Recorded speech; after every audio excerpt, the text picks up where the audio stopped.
Back to the Future, reviewed by Pauline Kael. Back to the Future is a piece of pop art Americana, featuring Christopher Lloyd as a small-town crackpot inventor who putters in his garage and builds a nuclear-powered Rube Goldberg time machine on the chassis of a gull-winged DeLorean. It's a clever, generally likable screwball comedy with basically a very small cast. The inventor has only two friends, a big floppy dog named Einstein, and Marty McFly, played by Michael J. Fox, a 17-year-old high school senior who visits him to escape his drab family life with a complaining, uptight mother. She belts down her liquor, a couple of loser siblings, and a whipped father who's a failure in just about every department. The man is such a forlorn creep that he laps in sync with the TV laugh track. Almost everything that happens in the first part, set in Hill Valley in Northern California in 1985, is preparation for gags and plot devices that pay off when Marty escapes from a team of terrorists whose plutonium the inventor has stolen to power the DeLorean by jumping into the machine, which hurtles him to Hill Valley 1955. There, Marty meets his parents as 17-year-olds, going to the same massive, ugly high school he has been attending. It's a different era, though. It's the period when large numbers of teenagers first began to have money to spend on clothes and records, and became a targeted consumer group, and when they also began to have access to cars, which meant freedom, and maybe even sex, or at least necking.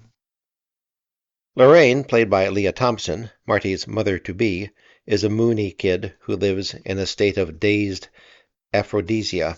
Her hormones seem to have blurred her expression.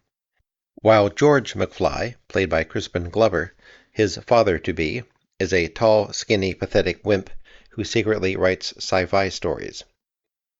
Marty's arrival balls things up. Lorraine thinks he's a dreamboat and develops a lascivious crush on him. Marty is panicked. How is he going to get her to switch her fixation from him to George so he can eventually be born? The fun in the time travel genre is, of course, in the heroes interfering with the course of history. Specifically, Marty has to change the weakling George McFly, has to stop him from cringing and make him stand up for himself so he can win Lorraine. And while Marty's doing that, the audience has the incidental fun of catching the comparative pop culture references of the 80s-50s time warp. Directed by Robert Zemeckis, from a script he wrote with his regular teammate Bob Gale, Back to the Future is ingenious. It has the structure of a comedy classic, and it's constantly engaging.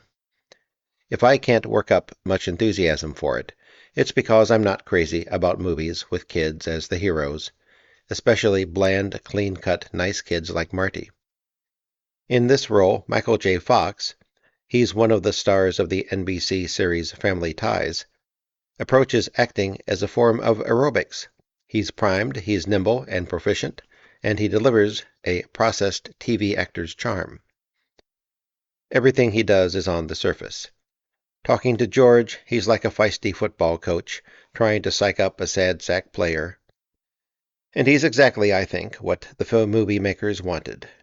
Steven Spielberg, under whose aegis the picture was made, says, quote, "Back to the Future is the greatest Leave It to Beaver episode ever produced," end quote. And that's what's the matter with it. I don't watch Leave It to Beaver reruns, and when I go to the movies, I don't want to see a glorified Leave It to Beaver. Actually, this movie, with its high school-age hero and the dream that he fulfills, the dream of being part of a deluxe happy family, like the ones in TV commercials, represents a culmination of the 50s appeal to the youth market. Teenage tastes now dominate mainstream movie making, and that's where Zemeckis and Gale are working. The movie is their fantasy about becoming mediocre, that is, successful. Marty doesn't have the consciousness of an adult hero, and he doesn't have a child's imagination either. He's a hero for the young audience, a teen idol. And the picture doesn't have anything like the rambunctiousness or the maniacal edge of Zemeckis and Gale's wonderful 1980 film Used Cars, which was also made under Spielberg's aegis, but before he became a youth market czar, and which failed at the box office. Zemeckis knows how to set up a gag, and how to set his players on collision courses. His films, including Romancing the Stone, which he and Gale didn't write, have comic drive. But scenes here, such as the ones in which George is bullied by a big jerk, are laid on too thick and then repeated. At times, Back to the Future makes you feel you're at a kiddies' matinee. Maybe it's too bad that this movie is as satisfying as it is. A few more pictures like The Goonies, and even kiddies may be bored watching kiddies.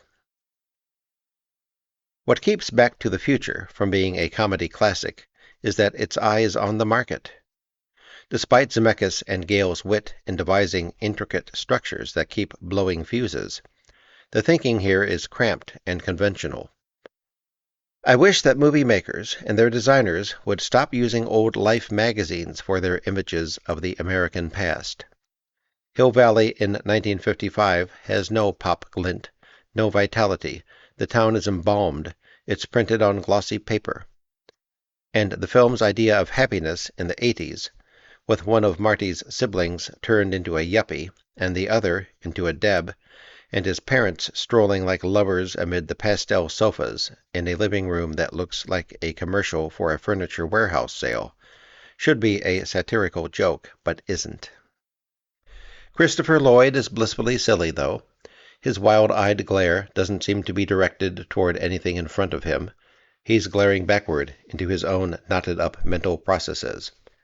He makes you feel that the wires in his head are crossed. He's missing connections. And his thoughts seem to work independently of his gestures. His long arms swing about helplessly. He's like Frankenstein's monster as a sweetheart. And Leah Thompson is a gifted mime. Her woozy-faced young Lorraine has a sly lustiness that's entrancing. Crispin Glover's George McFly, with his cowering posture and his tortured mouth, is almost too painful a caricature. He has more force than anyone else in the movie, possibly because he's the only character that Zemeckis and Gale pushed to the limit.